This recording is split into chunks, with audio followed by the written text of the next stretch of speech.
今天我们有位新的飞行特工来到一起开会了，欢迎火星上的宝石，地球人的老舅。左边跟我一起画个龙，在你右边画一道彩虹。不管你什么厂牌，都在我面前少来，我一个人就够了对付你们这帮小孩。我像高年级的学长，带着学弟走上讲台，一个、两个、三个、四个，都给我站成一排。和东北，起枪！干什么？朋友们，我这里是有设计的，不要影响我的设计。rapper 出场都得搞几句3句半，所以请允许我把这几句搞完，好吧？想听。宝石老舅非常开心，第一次来火星开会，都听说咱们这个节目录起来特别爽。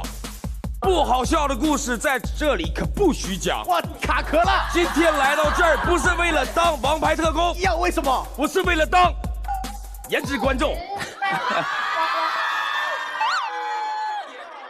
哎呦，好棒哦！很难得看到老舅的 freestyle 卡壳。本来设计的贼好，被他们给我又没了，又。说到说唱，我跟说唱圈还是有些渊源的，因为很多人说我摘了眼镜跟马思唯长得一模一样。哎呦，戴上眼镜跟盖长得一模一样。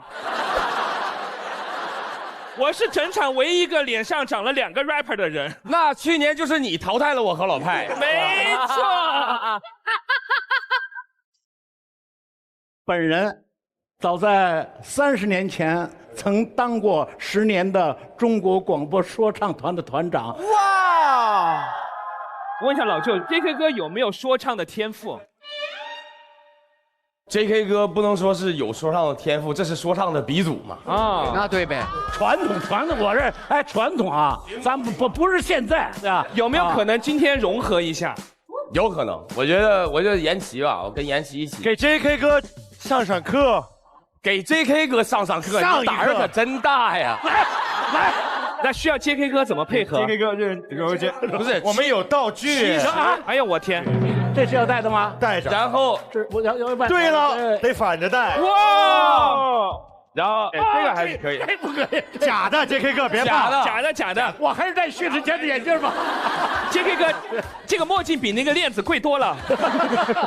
25一条 ，JK 哥。JK 老师也是怕受贿的哈，开玩笑。好，那我们带着 JK 哥进入这个音乐的节奏里。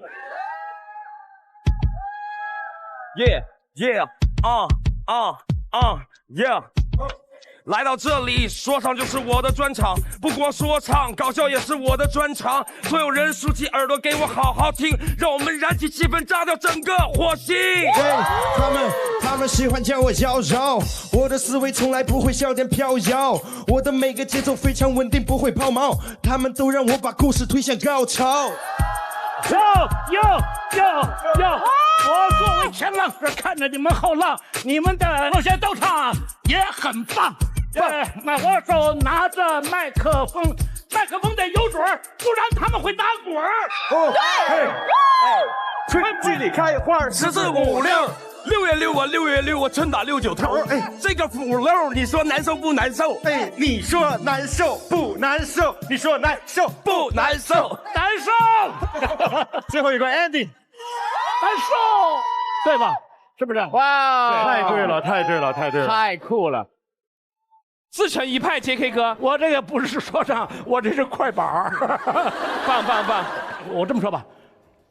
我们现在融入年轻人的世界，这对我们来说非常炸裂，这让我不会胆怯。这句话就在我昨天给你们书上的第4页。看书了没有？自我调侃的第4页，我第1页都还没看，还怎么？好了，要再提醒大家一下，我们王牌特工的评选标准和晋升高级特工的标准是谁最好笑。那么我们的笑点记录员会全程记录每位特工的表现，根据笑点数量评选出每期的王牌特工以及哪位终极特工可以入座到前排的位置。因为我太理解你了，我老婆怀孕不是这个点。没有哪个节目植入的这么早的。跟大家解释一下，今天我有某一个就是故事后面，文哥会跟一个这样的广告权益，但是真的不是现在，我还没有开始讲故事，文哥啊。接下来掌声欢迎我们最好笑的笑点记录员周星驰先生御用女演员美娥姐和彩香姐，欢迎两位。谢谢美娥和彩香姐。来，我宣布今天会议正式开始。好了，既然今天呢老舅来了哈，那么首先第一个提案，我肯定要交给跟说唱很有关系的人。Which one？ 那么就是我们的刘伟啊。老舅今天第一次看我们提案，我跟你说，其余的朋友提案提的稀烂，今天让你看看我的表现，看看谁是火星的 No.1。所以 ，Ladies and Gentlemen， 我发现，哇哦，这是地球吗？在这地球上，每一个人都会莫名其妙心虚，那一定是做了亏心事。但有时候我们也会觉得奇怪，明明什么都没做，也会感到心虚。如果我说你高，你会心虚吗？如果我说你帅，你会心虚吗？会心虚，我们每个人都会心虚，地球人总会莫名其妙心虚。唉，地球人真奇怪。漂亮，漂亮，漂亮！把刚才那个再念一遍，我们啥也没听清。所以提案是什么？所以我发现一个没卡上。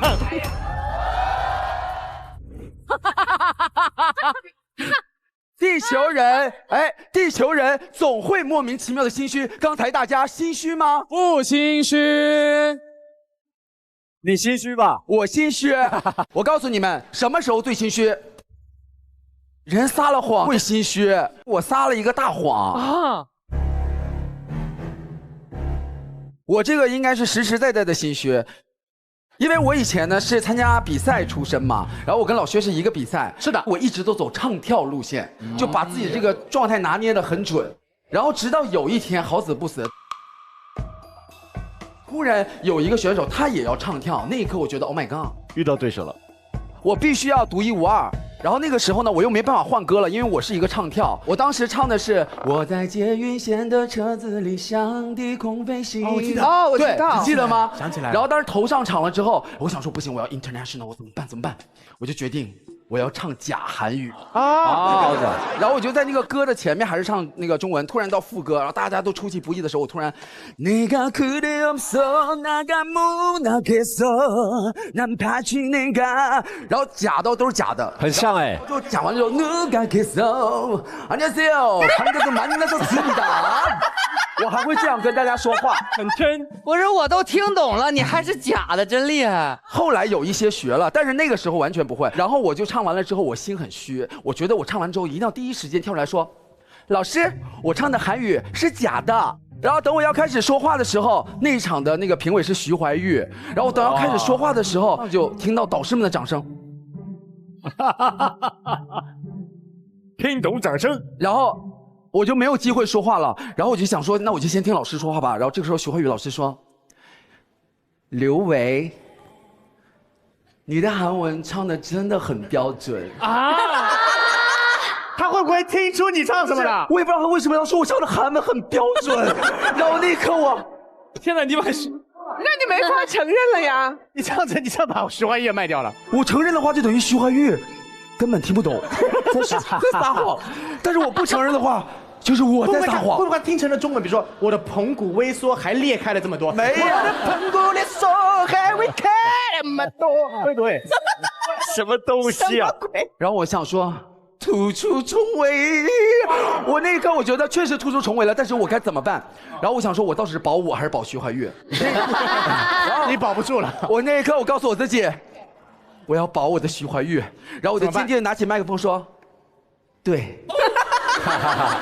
然后从那以后开始，我的百度百科就是刘维朝鲜。哦，原来是这样来来的。他有一阵子很多人都觉得他是朝鲜族，其实你根本不是。现在他已经把族真的改成朝鲜族了。没有啦，我当时那一刻确实是没有去反驳，但是后来我就在那个备采里边我就说，其实大家一直误会了，我不是朝鲜族，其实我是汉族，但是只是我很喜欢我们中国朝鲜族的民乐，就这样的解释。但是呢，今天我想在舞台上感谢一下徐怀钺，虽然说他说我是假韩文，但是毕竟那个时候他保了我。你这个故事应该保不住他了。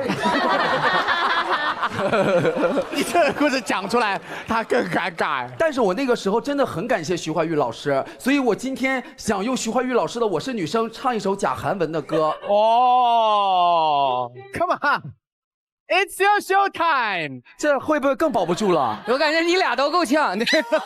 那我还唱吗？期待。唱。这是什么？这是徐怀钺当年唱《我是女生》的头饰。这个不像朝鲜族，像傣族，这个像傣族这样的。姜昆哥说的是歹徒。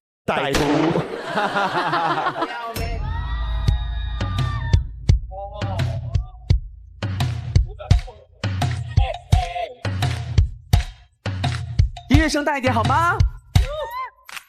내게는만 내가 몰랐어 하지만 내가 오직 만났어 그대는 인지가 몰랐어 내가 이제로는 가랬어 이제는 뭐지 같이 그게 뭐야 하지만 너그나 나의 여자 너무 예뻐 여자 나는 여자 아니야 너는 귀여워 여자 나는 여자 너무 콘샷났어 나는 여자 올레올레요 난 여자 아니야 帅！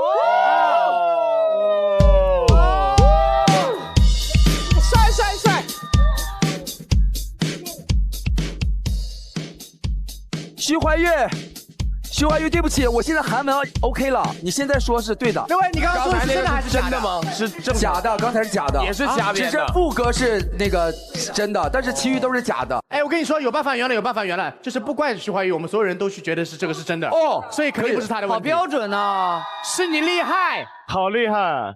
反正那个确实很心虚。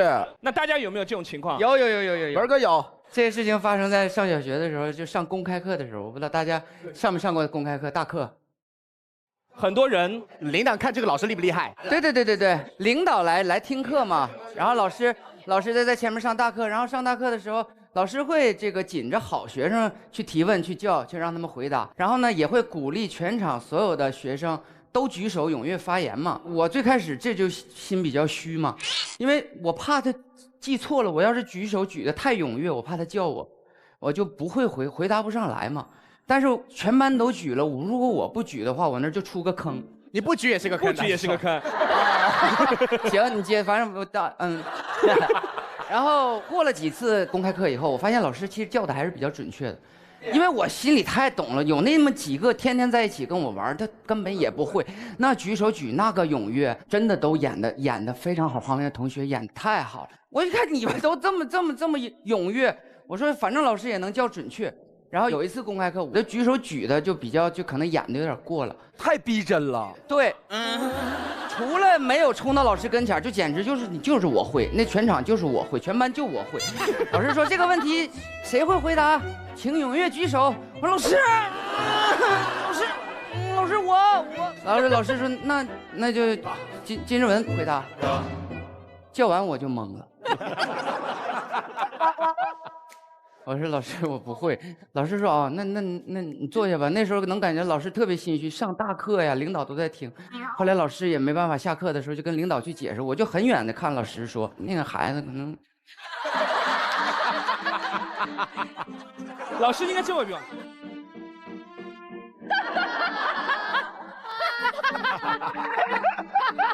不仅心虚，脑袋有点虚。JK 哥呢 ？JK 哥会心虚吗？我觉得心虚跟面子很有关系。对啊，我不知道大家有没有借人家钱跟人家要去讨债的时候，你们会不会心虚？反而会心虚，比借钱还心虚。我自己有一个很心虚的故事。86年的春节晚会，你们不知道看过没看过？看过。86年的时候，有一个新的主持人到了我们的春节晚会上，叫王刚。王刚老师。王刚从沈阳到我们这儿演出了以后，结果他带的一条裤子很短，没有盖住脚面。中央电视台说不可以，服装不合规矩。我一看我们俩个头不错，我就借了他一条裤子。借了他一条裤子，他演完了以后，我以为他能还给我，结果他回家了。他也不能脱了还给你吧，建坤老师。可是86年的时候，你知道吗？能够上台演出的裤子我只有2条。怎么办？怎么办？我想跟他要吧，我不好意思要。哎呀，不能自己要，开不了，怎么办呢？找一个老同志，我就找我的搭档唐杰忠。我说唐杰忠老师，你给我要。但是没想到，这个老演员也很心虚。1个多月以后，他都没有开口。我说你怎么不跟我要啊？你要吧，我要。结果他说这么着吧，我给他写封信吧。这么暗示？这封信写得很长很长。就是最后一句话有一个裤子的事儿，前面都是在问候他，你妈怎么样，你爸爸怎么样。最后一句他说，哎，有一条裤子是不是在你那儿呢？那个裤子好像是姜昆的，他这个人挺小气，你要是在你那儿呢，你就把他给还回来。他写信都还出卖你。现在王刚四处讲，姜昆当初我穿的那条裤他要，你说他多小气啊！我穿过的裤子你还能穿吗？已经给你撑大了是吗？所以我说心虚是各方面的原因，每个人有心虚的时候都是各种各样的原因。是的。鸡哥有吗？心虚的时候？我原来上学的时候喜欢去图书馆，然后呢，后来我发现有一件很奇怪的事情，有一个男生喜欢你，又有人喜欢你，全世界男生都喜欢 TY。哎，你会不会有点自恋症啊，同学？你会不会只要别人看你点我我点你怎么了？还不能点呢？点我会觉得我喜欢你。天哪！去问你要看医生啊！被爱妄想症，他是。大家冷静冷静，我发现他有一个问题，他每次我不管坐在就是图书馆的任何一个角落好了，就比如我坐在这儿，他就会坐在我的斜后方。你说这个是不是很可疑？可疑了。他是不是就是喜欢我？他可能有点斜视，眼神不太好。你以为我在看你呀？然后突然有一天，这个情况变化了。怎么了？我那天刚好穿了个短裙然后呢，在夏天的时候，你坐久了穿短裙，你的肉和你的凳子摩擦的时候，有些时候一个不小心就会出现一个气体的声音。哇，要命了！天哪！然后我就卡住了。因为所有人都看向我了呀，那为了证明不是我，是因为移动才有这个声音的，所以我就开始疯狂移动，我就开始就左蹭右蹭，左蹭右蹭。然后图书馆管理员来了，说不许在这里 B-box。DJ 抓热屁。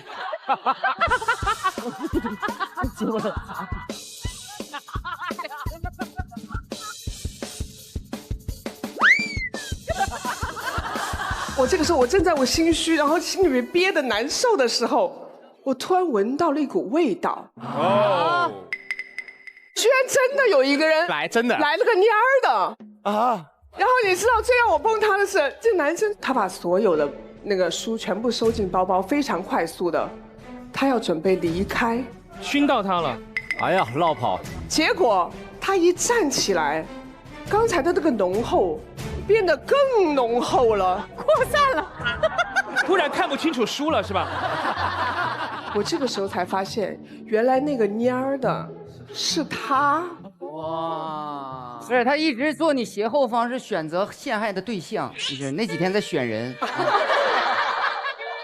网上不是有个方法吗？就是如果你不小心放了一些气体，很怕大家闻到，你就马上说：“哎，你们闻一下是不是煤气漏了？”所有人都会帮你闻，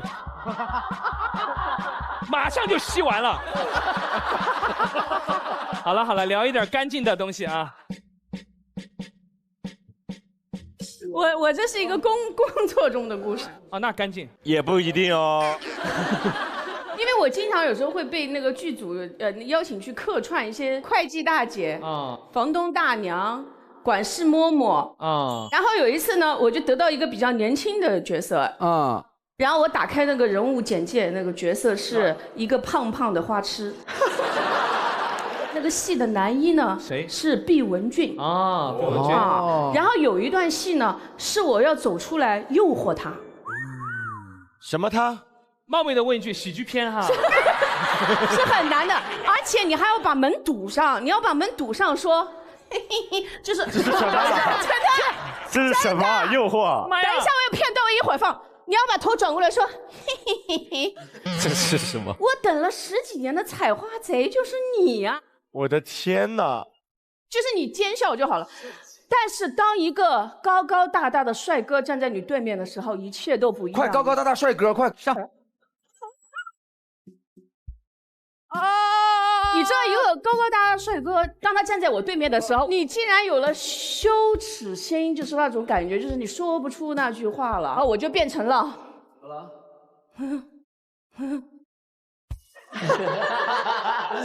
那个，哎呀，没想到等了10几年的采花贼是你啊！你不要过来啊！他刚才。然后就不好意思嘛，真的演不出来。今天还有那一段那个视频看一下，要看。阿花，不是我，好可爱啊！我天哪！没想到我盼了10几年的采花贼。居然是殿下你呀！可非常好，很可爱，很棒，很可爱。那个是怎么演出来的呢？然后最后我实在不行，现场导演说我来上。那个现场导演啊，长得非常像杨迪。杨迪除了艺人什么都像。他是满脸的络腮胡的那个杨迪。然后他说我来，他把那个头套一扮上，然后也不化妆嘛，头套一扮，然后古代衣服一穿，往我面前一站。那一刻，我整个人轻松了，我觉得我完全可以做到，所以我就嘿嘿嘿一条过。首尔姐是帅哥检测机，所以我理解了，首尔姐就是如果你真的对谁那个容貌有点抗拒不了，你就会比较害羞哈。怪不得，他看我经常害羞。老薛怎么样？你们俩尝试一下，演他看一下，如果他遇到你能一条过，证明你不是帅哥。好，懂了。哎，我也想挑战，我也想挑战看看。这样，我们排队，排队，快来排队，快来排队。欢迎来体验我们游乐园最火的项目——颜值检测器。来，3、2、1，开始。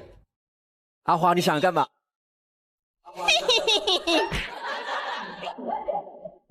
阿花，对不起，压力好大。上，我来上。你还要再排一次啊？不能玩啊！一个项目只能玩1次了啦。你把首尔姐当什么？来，让我试试，3、2、1。阿花，你想干嘛？重开，这么狠！来，下一位。压力好大，我一定要得到这个认可。哎，准备好了，来，3、2、1。阿花。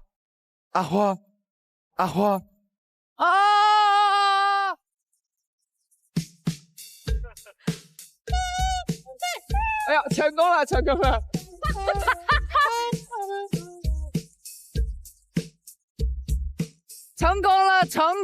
功了！哎呀，还可以，很准，非常准。下一位没有试的必要，试一下嘛。没有试的必要，真的没有必要。没事，我们一起。1、2、3。直接放弃啊！确实没必要。到我了，好，预备起，3、2、1，阿花，你在干嘛？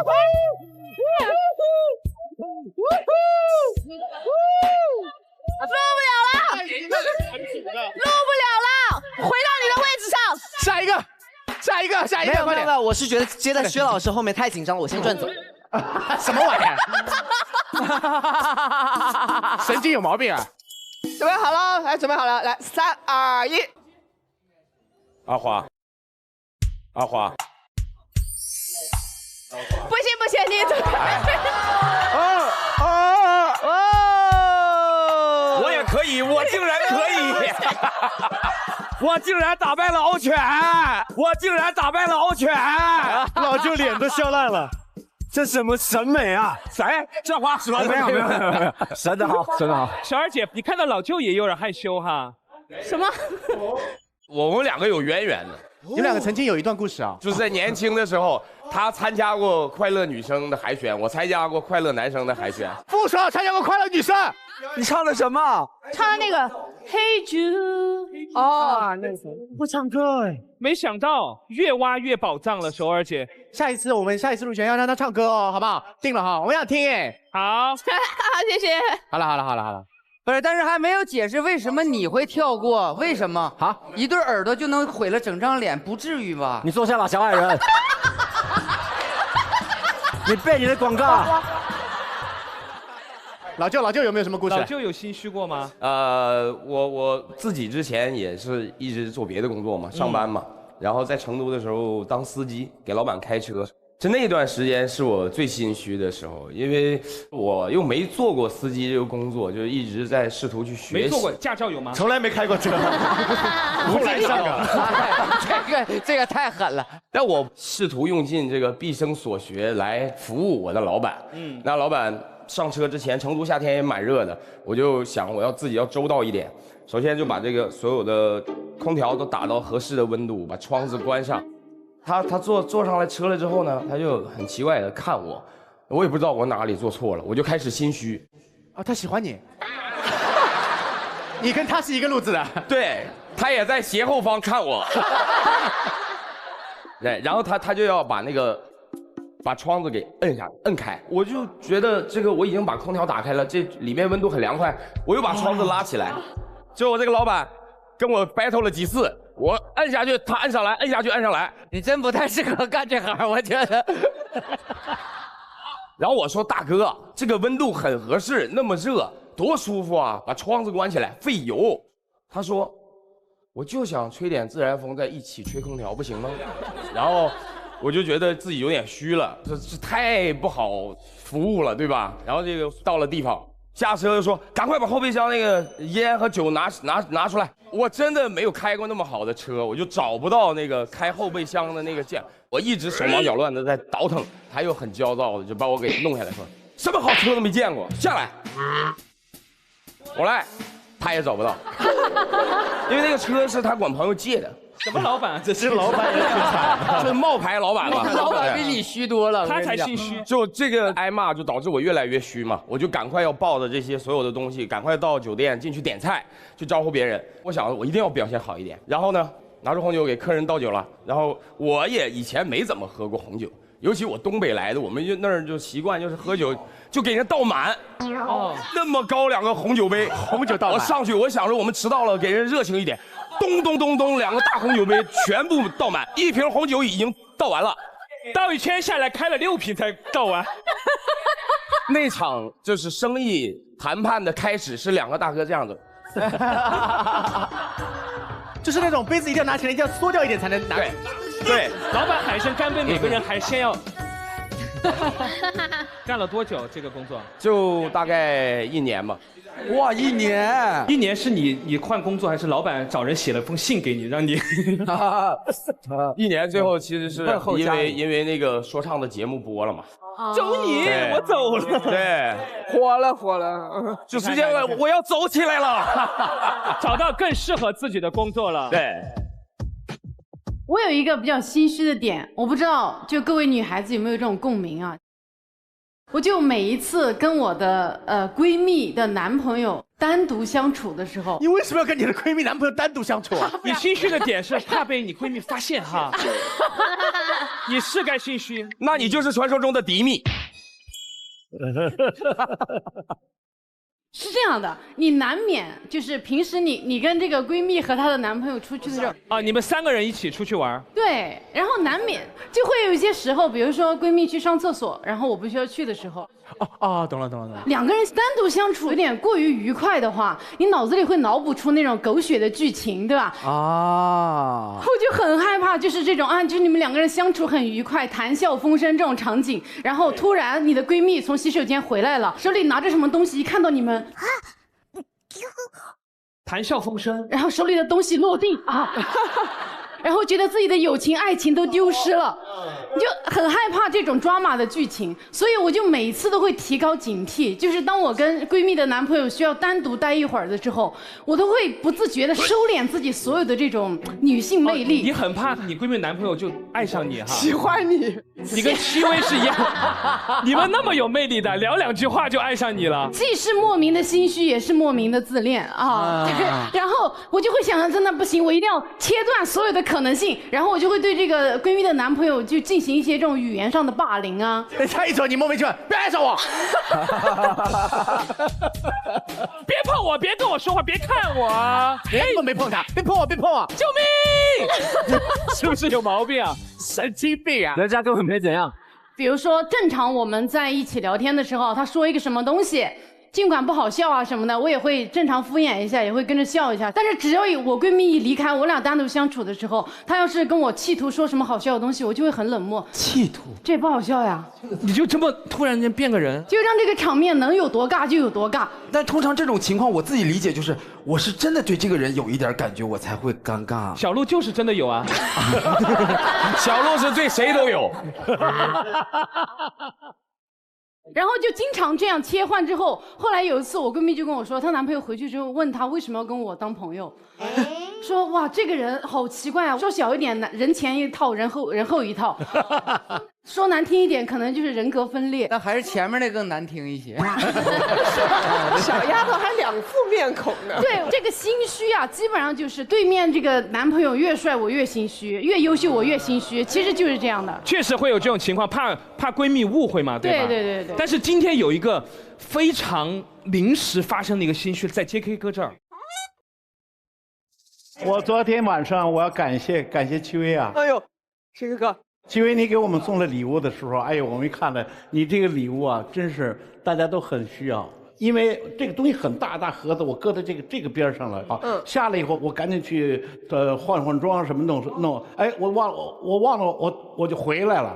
我回来再找呢，我一看他在这儿，我特别高兴，我拿起来了。我一般在想，我说你看看人家送的这东西这么值钱，我送人一本书，被薛之谦说成，哎，是不是卖不出去？那时候都送到我们这儿来了。你这么说，我真死定了。你说了5遍啊，我开个玩笑而已。当时这里边已经没有人了，我就往这走，我就随便看了看，哎，我就发现。我这书在那儿扔着呢，谁呀？谁呀？这么没礼貌！我是给大家送书，我送书的，我想了，大家肯定呢也挺喜欢的吧，对吧？但是他走了，把书给我扔在这块儿，我就站出来是谁？是谁？告诉我们是谁，当场让他看完。给你一个机会，你先站起来。小鹿。真的是人前一套，人后一套啊！哎呀！说为什么要扔在这儿？我都扔在别的地方，不是，开玩笑。你为什么不拿？昨天是坐着的，但是我昨天因为我下场的时候忙着去上厕所，所以我手机还有我的台本，还有我的那个一并落这儿，什么都没拿，真的很不好意思。后来工作人员赶紧跟我说，就把拿回来了。而且姜昆老师，我买过您的书的，我自己在录这个节目之前，我就买过您的那个《虎口遐想》看过的。哎呦，谢谢。我当时只是反省我自己，我就看了一眼，我说，哎呀，这可能人家不大愿意，我就走了。不是思想有问题，是膀胱有问题。对不起。他老是丢三落四的，他手机什么全都忘在这儿了。讲个小笑话，真是啊！讲个笑话而已，这么认真，吓死我们了。我给大家讲一个非常心虚的一个小时候我的故事。我小时候嘛，家里条件不是特别好，然后呢，我跟我爸爸一起摆过一个书报亭。我不知道你们知不知道，就是书报亭里面就是他可以买，比如说报纸啊、杂志啊，还会买那些漫画。其实一个书报亭在那时候比较难养活一个家。么？对，所以呢，我那个时候呢，我跟爸爸就开拓了一个，就开始要叠。什么呀？你怎么知道啊？不，没有那么过分，没有那么过分。吓死我了！所以是铺在地上那种给别人租录像带哦，一盘2块，出租1天2块，然后但是你要付押金10块。对，然后呢，就到傍晚的时候呢，我们就会把街边旁边就摆一圈这样子的，然后录像带租赁。然后我负责什么呢？我爸爸就会给我打电话，喂。儿子，你帮我在家里面多翻录几盘那个《挑战者》，刘德华演的，当时关之琳很红。因为我们的摊子很小，不像那种大型的租赁店，它什么片子都有，所以我们只能计时的，就红什么我们就租什么，大概几款这样子，你知道吗？但是那个时候的翻录啊，这不能快进哦，所以人一定要在旁边。所以他牺牲了我每个周末，我不能下去跟同学们一起出去击球干嘛，我都不行，我必须在家里等那个录像带。挑战者看了600多遍，哇，真的是我都背得出来那个剧情，就很痛苦嘛，对吧？就也很不想干什么。但是那时候真的给我家每天大概能多带10块钱到大概20块钱的收入，那不少了。什么年代呀？10块20块还是挺贵的，还是很有用的，你知道吗？对。然后就录了很多的这种挑战者这部帖子，然后结果好笑了。过一阵子这个片子就不红了，就要录别的了。比如说什么什么堕落天使啊，还有那个山村老师什么就出来以后，哇，爸爸说山村老师很红啊，然后我自己还一个人在家看这么恐怖片子，看了600多遍，哇！后来都认识他了 ，Hello， 楚人美。后来我就开始偷懒了，我爸爸叫我录这个，我就不录了，因为还是要拿那部叫什么挑战者的片子拿回来，再去录成别的，然后上面写别的字，你知道吧？盒子上写别的字，覆盖。对，然后我就没兴趣了，我就开始不录了，里面还是挑战者，里面还是挑战者，任何片子里面还是挑战，还挑战者。然后我就在那边租赁，这种压力多心虚，你知道吗？双重压力。第一，别人过来租的时候，你根本知道这盘就不是。比如说小朋友啊，我想租这盘电视，我说哦，堕落天使不好看的，它太堕落了，不适合你。啊，你看挑战者。对啊，然后别人说，我要看那个山村老师啊，2块钱，知不知道？我说哦，山村老师，这个老师不行的，这个老师一点都不老，山村老师。你看挑战者。然后有的时候呢，别人就挑战者还有吗？我说有的，我们从山村老师那边拿出来以后就放回挑战者。挑战者，你相信我，这肯定是挑战者，我懂的。其实心里面很虚嘛，你不光这么心虚啊，而且你当时还要想，有警察和城管呢。我爸爸有一天正好去上厕所，有一个警察过来，哇，一个4年级的小朋友，你知道心里面有多虚吗？我就看到一个警察过来，敌手向我，我当时就已经不行了，我快疯了。他慢慢一步步走过来，啊，我的摊子要被收掉了啊！我要走，亚瑟好，就叔叔好，亚瑟好，害怕已经不行，全是流泪。小朋友，那不要哭，小朋友你别哭啊，我要份报纸。报纸不要钱，你给他。你吓成这个样子，你爸爸呢？我跟爸爸死了，去小便了。我爸爸就是多亏有我这样的儿子，他干什么都能黄，因为后来这个摊子就是被我这样子搞的，你这是什么骗子啊，根本道不对吧？然后这个生意又黄掉了。他们整个区都看过挑战者，就那一区全中挑战者。我小时候最心虚的就是这件事情，好恐怖，我觉得。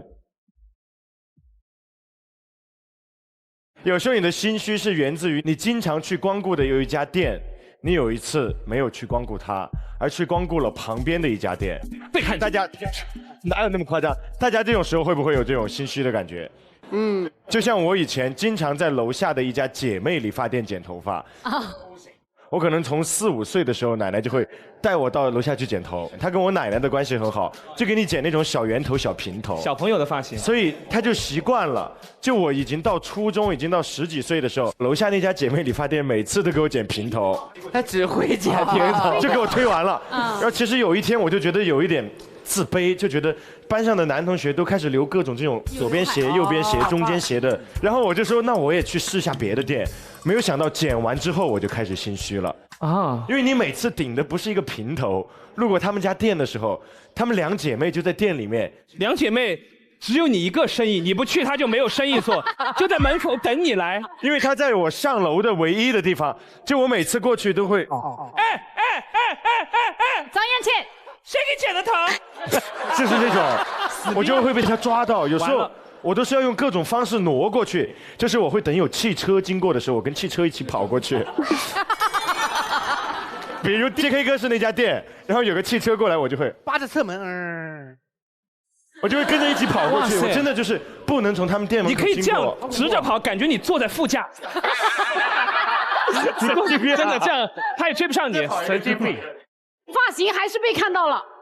对，就是有一天就是这样，我的发型就被他们看到了，完了，然后他们就把我拉住聊天，但是他们就是句句都聊头，但是没有一句在说头，就是他就哎呦，最近精神面貌特别不错呀，哎，这孩子好像最近特时尚，就不提你头发的事情。我给你点的6个点去哪里了？和尚啊，少林寺啊，对，姐妹理发店，呲啊呲啊。好痛啊！莫名其妙。I'm sorry。然后就是他们就聊我的头嘛，然后其实当时就特别心虚，就感觉我从来都在他们店里面剪头发，好像就是背叛他们两个。明白明白。然后我当时就真的就是也实在下不来台了，我就说对我去。就开始诋毁别人家了，我也是有病。我说我去有一个理发店，他非要给我剪这个头发，我觉得好难受不舒服。他说正好，又给我推了，又推成平头了。然后我直到高中2年级，我都是留的平头，没有逃过他们的魔掌。对，因为我真的不好意思，有时候你就会觉得好像辜负了他对你的喜欢，辜负了你们平时的这种交易。这个倒真的大家都有共鸣。现在这2姐妹是她的化妆团队。周璇呢？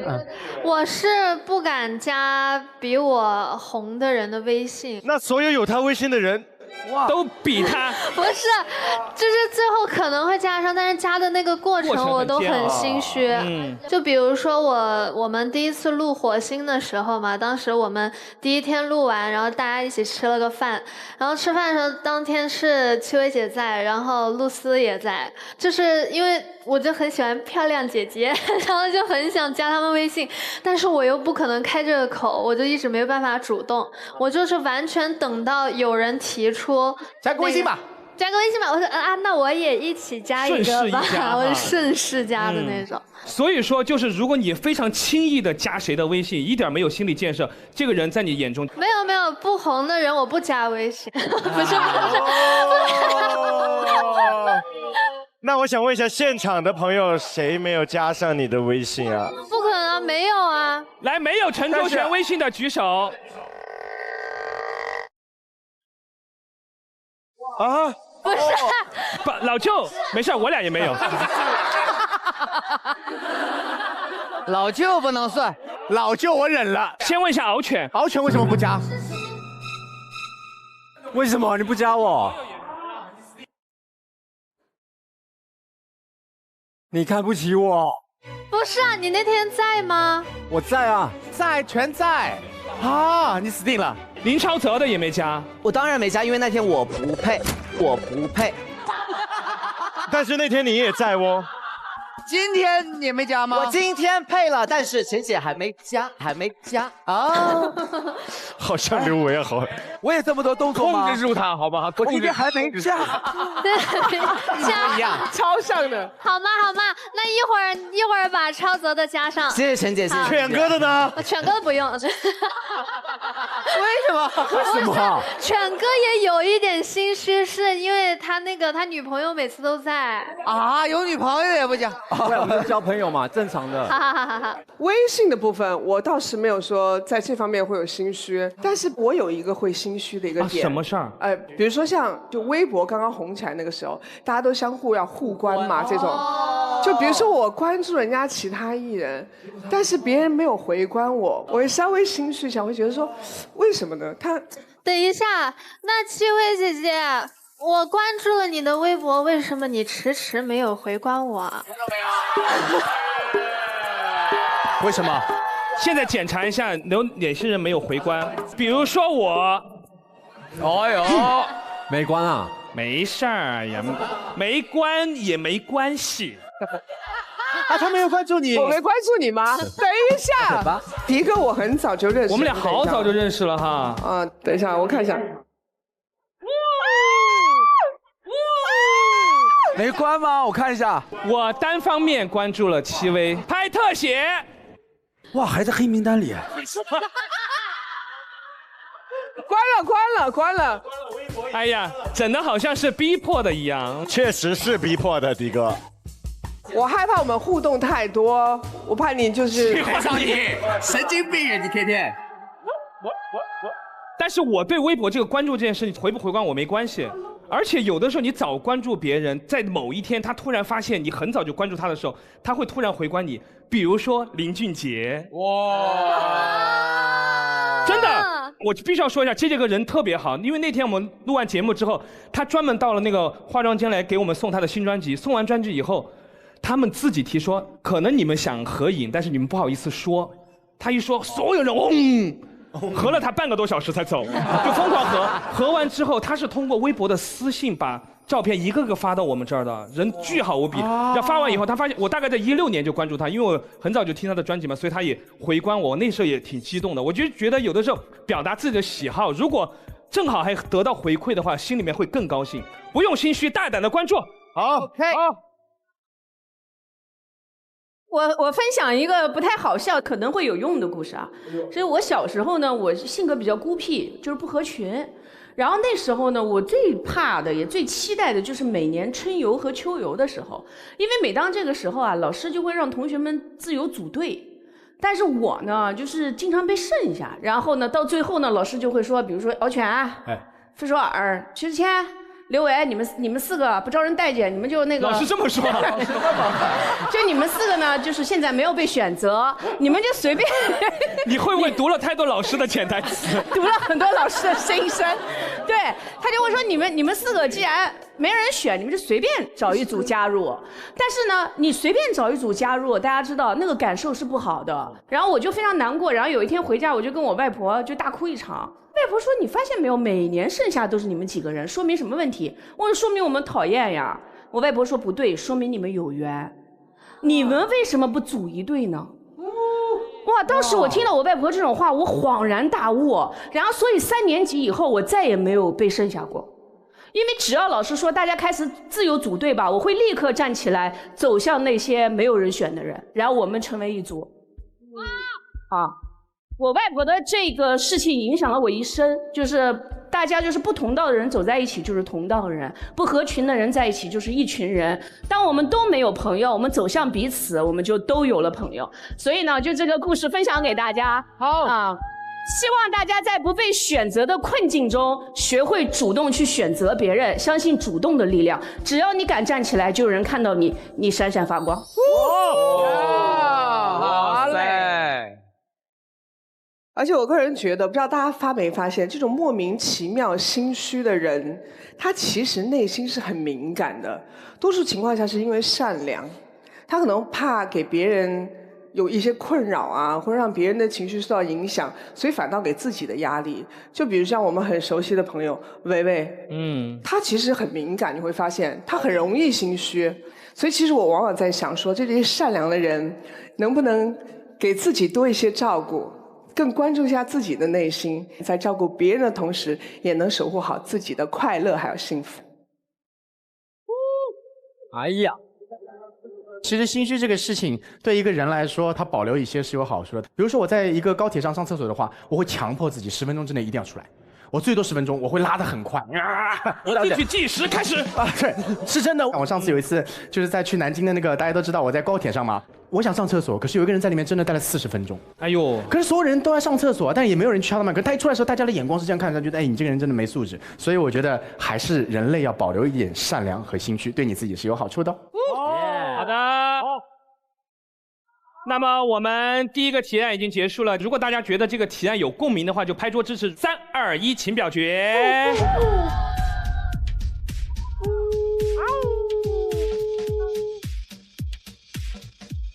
我宣布本提案通过。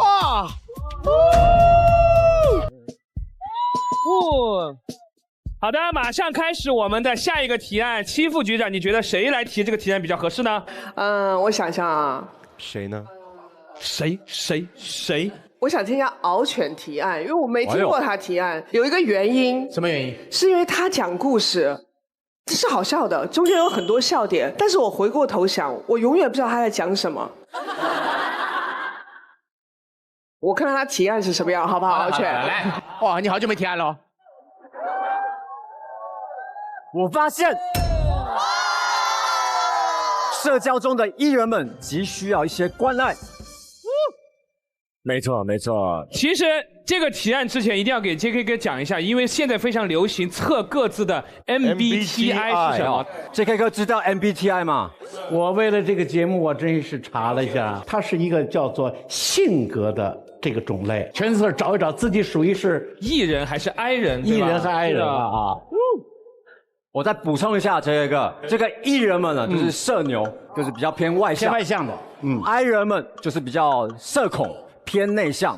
但是呢，所有人都因为 I 人这个内向的特质，都在关心 I 人的情绪，而忽视了 E 人的内心感受。真的，E 人也是人，所以 E 人特别需要大家的关爱，好不好？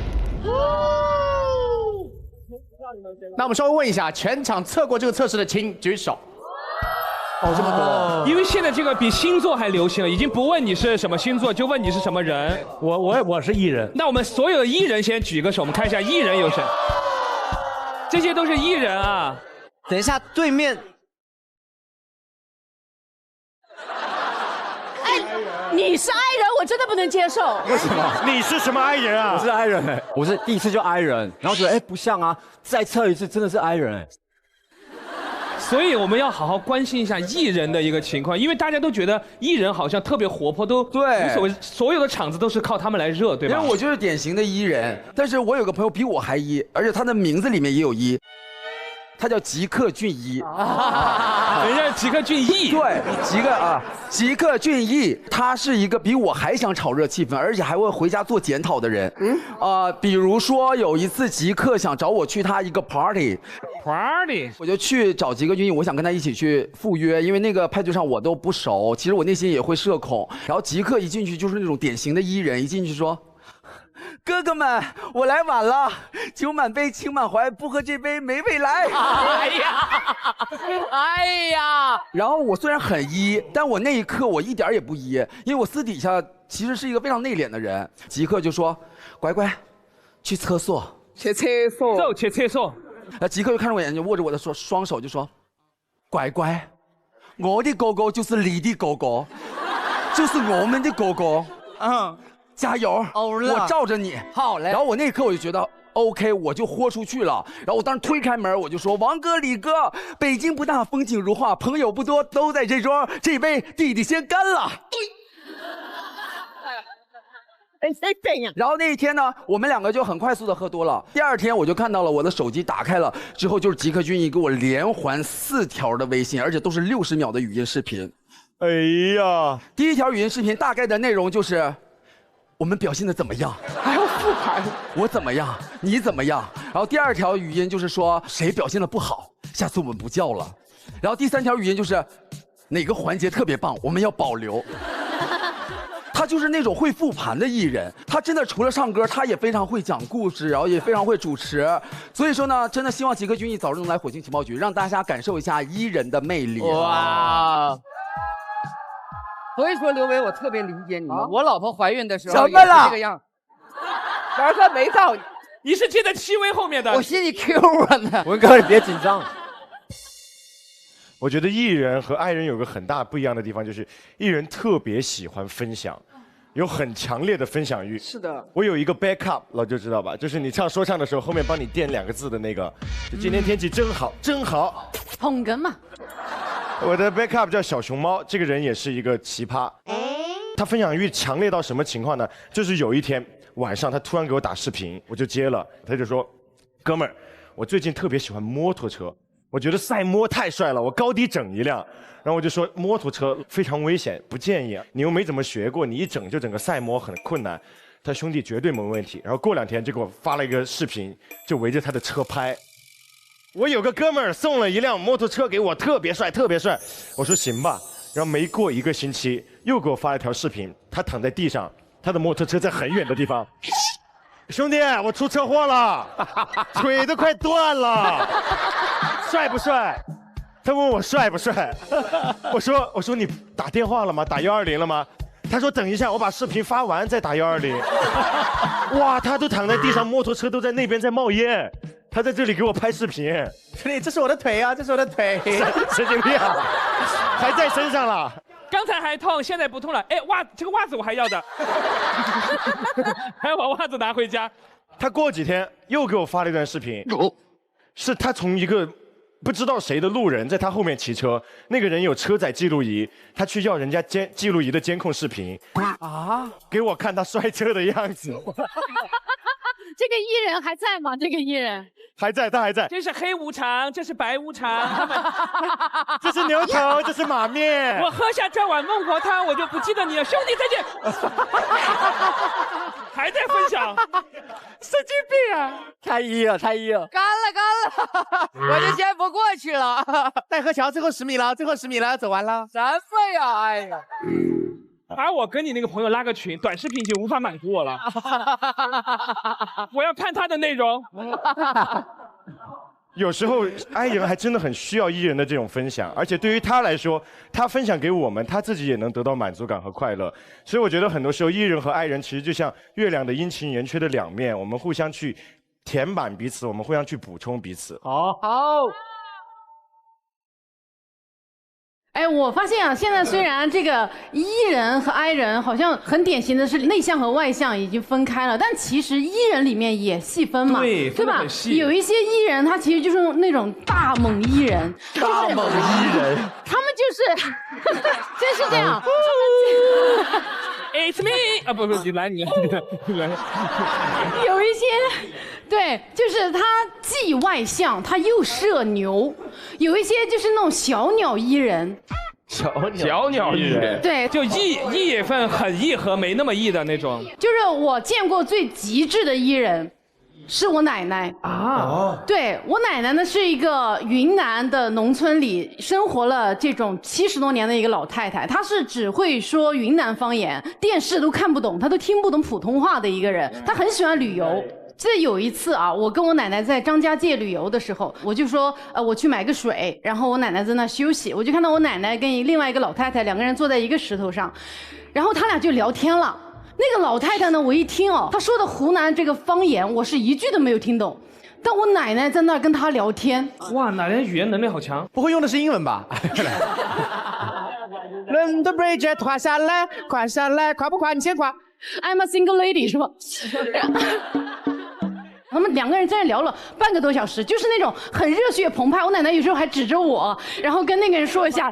指着你，对，聊得你身败名裂，对，就是那种表情，就是跟村头老太太那种。两个人聊得好开心，然后后来时间也差不多了嘛，后来我就带我奶奶走了，我觉得好感动，我就问我奶奶，我说哇，你们聊得好开心，你们聊的什么呀？我奶奶说我不知道。我哪听得懂啊？我说哇，那一瞬间我真的震撼了，就真正的艺人他只需要交谈，不需要交流。就是也不管你说什么，反正你说完了，你嘴巴不停了就该我了。对，他俩有的时候是两个人同时说，反正也无所谓。我当时真的突然就觉得很开心，因为我感觉很多人都不是会讲到我们要关爱自己的这个长辈啊、老人什么的，但我感觉如果你的这种长辈他是一个I人的话，你就让他在家好好的种花、养草，他自己不要逼着他去跟人交流。但如果是个I人的话，我觉得关爱老人最好的方式是带他去跟人疯狂的社交。哇，疯狂社交。我发现呢，就是跟艺人聊天跟I人聊天完全不一样。你知道我跟我的I人朋友最夸张的一件事情是，有一次我大概就是给他发了一个信息，我说要不要一起去环球影城玩，然后4天后他回复我说去吗？我说昨天去过了。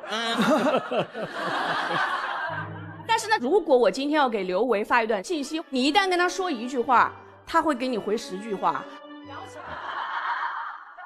前几天就是我来长沙头一天晚上呢，就是我有早醒症，就是我醒得特别早，发了一个朋友圈，我说6点挣扎到现在，试图睡一个懒觉，但失败了。然后刘维看到了这条朋友圈，他觉得他应该关心我，他一般不主动发信息，但是他那天发了，他说你咋醒那么早？我说现在睡不长，他说几点睡的？我说11点，到这里是正常的。我觉得是 I 人跟 I 人之间的聊天，好，开始了。下面一条他说我也是11点睡的，8点醒的。我前一天没睡好觉，因为我去了哪里，我干了什么。再前一天呢，我朋友生日，你知道吧？生日是一定要去的，巴拉巴拉。再前一天，你看，就你什么都不用问，你能知道他这几天的一切事情。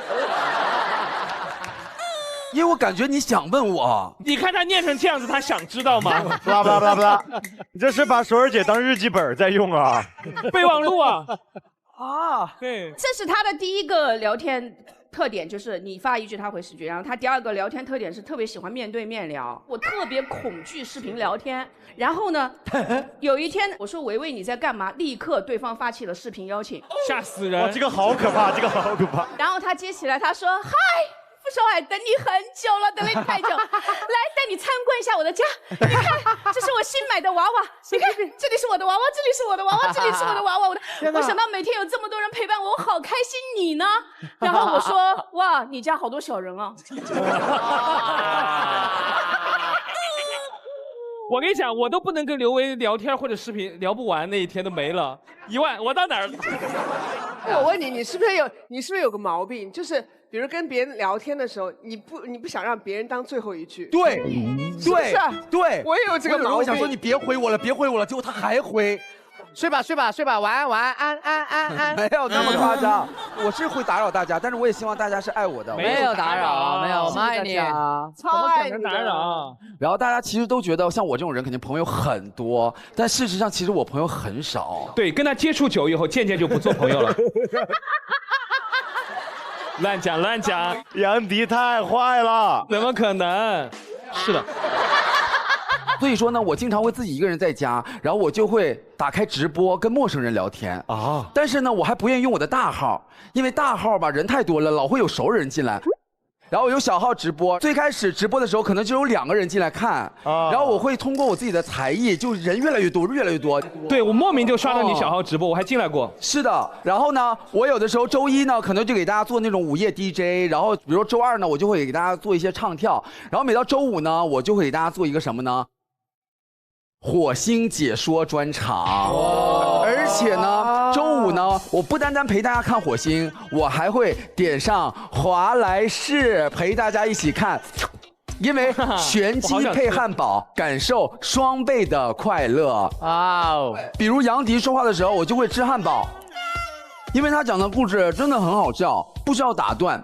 如果他垮了，我就吃个鸡翅。这样我还能跟大家一起互动一下啊！咱们一边吃一边吐槽，让所有人进入我直播间的人都能期待快乐星期五。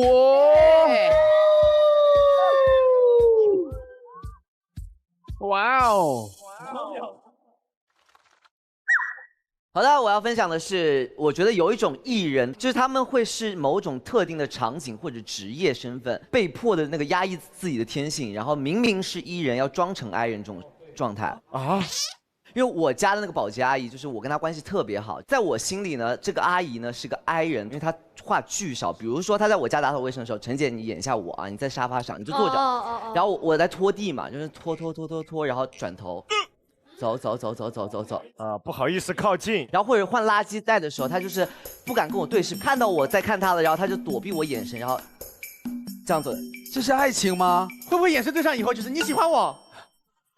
然后有一次我给那个阿姨发微信哦，就约她那个保洁时间，而且我还很轻的跟她讲话，因为我就怕吓着她。我说阿姨啊，那个明天能不能来我家打扫一下卫生啊？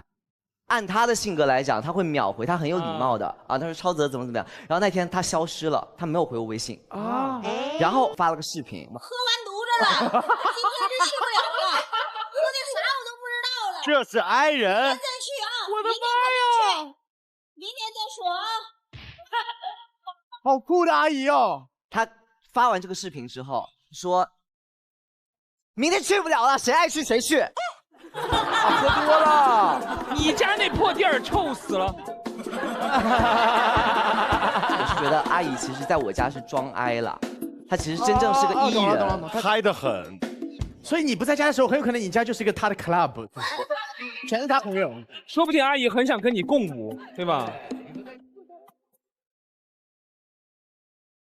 其实大家分享了很多关于艺人炒热气氛的故事，但事实上艺人并不是一个热场工具，艺人也是人，也是需要关爱的。我之前身边有一个朋友，我相信大家都很熟，就是锤锤，啊，锤娜丽莎，她是非常典型的艺人。但是他每次只要一上台，前一秒还说：“哎，我觉得我今天可能有点紧张。”然后一上台了之后，大家好，我是锤娜丽莎。转换很快，对，转换很快。但是有一次我们一起录《百变大咖秀》，然后锤锤当时模仿的是腾格尔。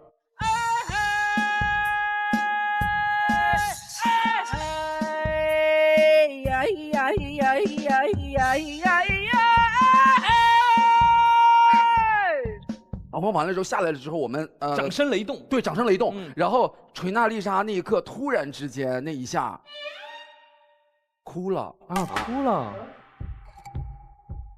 然后哭了之后，我们就以为说是不是在表演当中出了问题啊，或者怎么样。然后锤锤就是非常认真，然后眼泪一直在落，就说：“我也觉得我自己太像了。”真的，你记得吗？我记得特别清楚，是不是？他就是因为模仿腾格尔老师太像了，用腾格尔老师那个角色还接了一个晚会的工作。对，他自己就是真的哭了。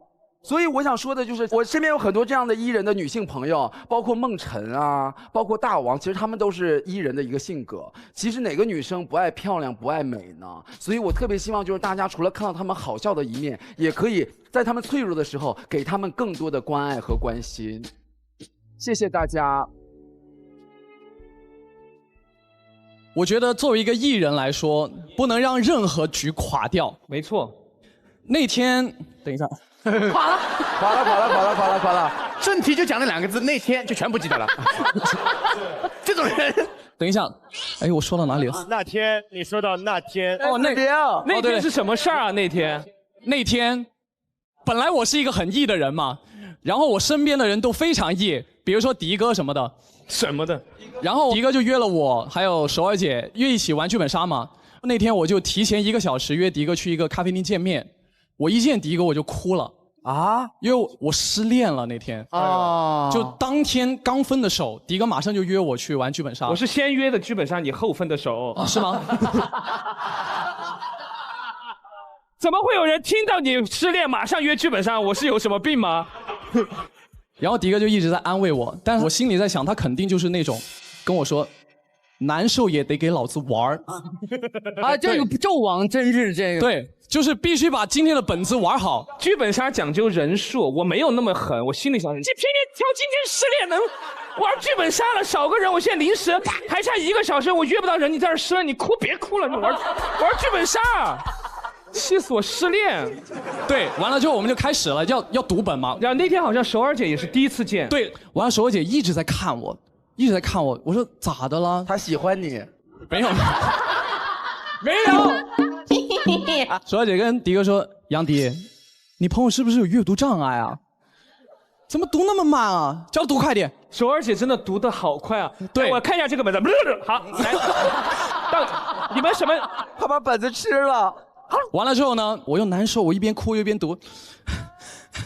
这个人今天他对了。就是这样子的，他很伤心，他就在那里。我是凶手，我是爱情的凶手。我有罪。这个好。然后我首尔姐跟我说，我知道，爱情能有很多段，但是呢，本子今天只玩1个，请你尊重角色，理解角色，融入角色，玩。不要再辜负更多的女人。好变态的一群人啊！我们是恶魔吗？我们？我安慰你了，我说你照照镜子，你会是什么一个痴情的男生？我说你看看你自己，你了解你自己吗？我说过几天你的心情就好了。过了2天，杨迪约我跟他去吃饭，他兴高采烈的过来了，然后说认识了一个新的可爱。没有。陈子梅，等一下，还没出道就塌房。等一下，没有，不是，因为迪哥一直在安慰我，就是跟迪哥玩一起很快乐，我觉得我很快走出来了。2天太快了，2天太快了。对，就是这样。你那故事讲完，他俩就定位了，一个是综艺纣王，一个是综艺妲己，就完事儿了吗？那个，你上榜了，综艺普贤孙，上我们的封神榜。我也想上榜，我是什么？我是综艺什么？琵琶精，琵琶精，行吧？我也想上榜。没有那么多想法。马上想一个。雷震子啊，综艺雷震子讲的故事一个比一个雷。那我呢？身体这么弱，博艺考算了。要死的这么惨吗？很早就走了。好了，别封神了，神经病了。好了。我觉得艺人不仅仅只是需要关心，他也很需要被需要。你知道我有一个就是印象很深刻的一个体验，就是在我怀孕的时候，怀2胎的时候，我太理解你了。什么？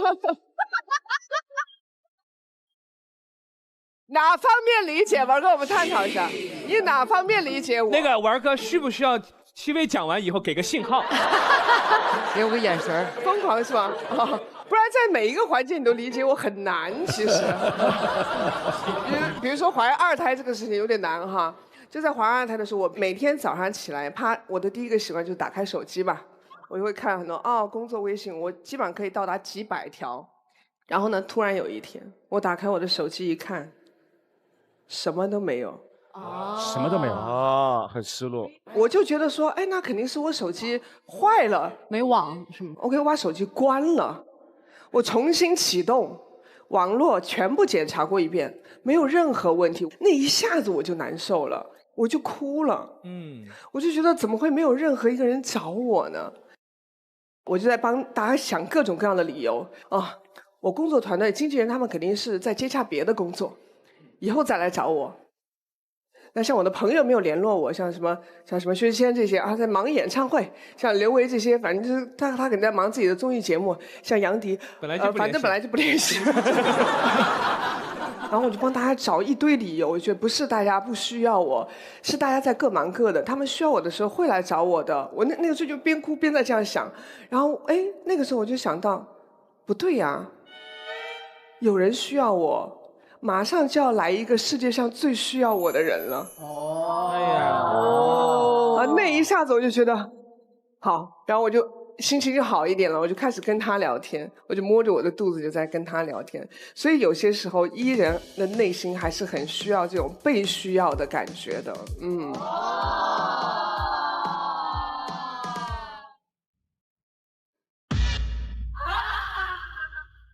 我太理解你了，戚薇。好。因为我怀孕的，我要怀孕了。从头。好。戚薇，我太理解你。我太了解。了解什么？有问题了。你不要乱说话哦。哎呀，换成另一个故事了。重新说话。戚薇，我太理解你了，因为我老婆怀孕的时候也这样。所以呢，我要奉劝所有马上即将当爸爸的朋友们，当你老婆觉得被全世界遗忘的时候，你一定要说，这肯定要补，这肯定要补。有我在呢，我会永远陪伴你和孩子成长。就像我们的小儿感冒药一样，永远会守护宝宝健康成长。哇，666。我录了这么多期节目，很想跟大家分享一个我自己的感受。最让我们佩服的是 JK 哥。别介。为什么这么说？你们知道吗 ？JK 哥是一个大艺人。JK 哥是一个喜剧演员，然后又是个德高望重的艺术家。但是呢，他会放下自己的身段来跟我们这些年轻人融入我们的世界。是的。而且说实话，火星的场合里面，大家也感受到，有些时候我们开玩笑有点过的，是吧？以你为主，有些没礼貌的，甚至有些时候是有点冒犯的。但是你会发现 ，JK 哥完全不在意。其实我们可以感觉到您对我们的包容，真的很感谢 JK 哥。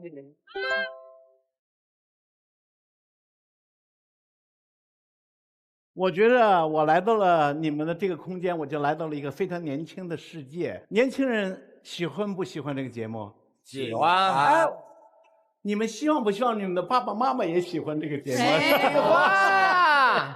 其实我就问了很多的年轻人，他们都很喜欢这节目。但是我问了一个，基本上是50岁、60岁、70岁，他们真不知道这个节目。哎，我真是在想。难道我们真的中间有一堵墙吗？我们不应该很好的再交流一下吗？对呀，就是这个想法让我做到了这里。明白了，哎呦，谢谢你。而且我还感觉到我们这些年轻的演员艺人们，他们有很多的品质，需要让更多的人知道。比方说薛之谦，他不仅仅是一个就是人家好像捧着的那个明星啊，他有苦的一面，很苦，不然的话他没有那么多生动的故事告诉给大家。傅首尔，你有那么多哲人的语言，还有心灵鸡汤，我希望你在这里边多讲一些，让年轻人们是吧？不光是在笑当中享受一种娱乐，而且享受一种思想，对吧？好的，是的。这个，我想问你讲，你来了我们这个节目，跟我们这些晚辈玩了一下以后，你会觉得我们这节目好玩吗？开心吗？我自己感觉到了。你们想想，一个70多岁的人能够从这儿坚持。一坐5个小时、6个小时、7个小时，是吧？甚至旁边还有一个人一直在讽刺我。谁呀？哪个人？像话吧？这个一张时不常的在我旁边提问，这黑哥醒了吗？这个咱们说句实话，这个你录了这么久，你中间是不是有打盹，或者是整个人在状况外了？就比如说听不进去了，要打一会儿盹？没有，我是在考虑。我考虑我刚才听不懂的那句话是什么，还在思考。哦，明白了。对，哦，原来你在思考上一个节目。哦，我们讲下一个天，他在思考上一个人的节目，让人家多一点思考不好吗？明白了，对不对？哎呀，掌声送给我们的 JK 哥。